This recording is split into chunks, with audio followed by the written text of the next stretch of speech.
তারেকের নাকি স্যাপ ফেলে স্যাটে নিছেন?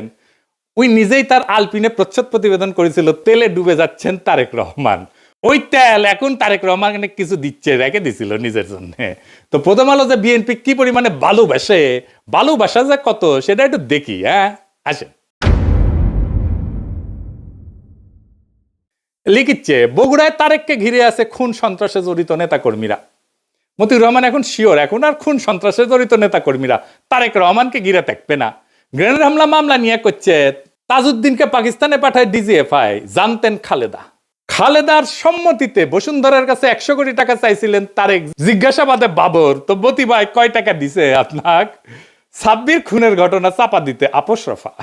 তারেকের স্বেচ্ছাচারিতার অনেক নজির বগুড়ায়, ওগুলো কি উঠে গেছে?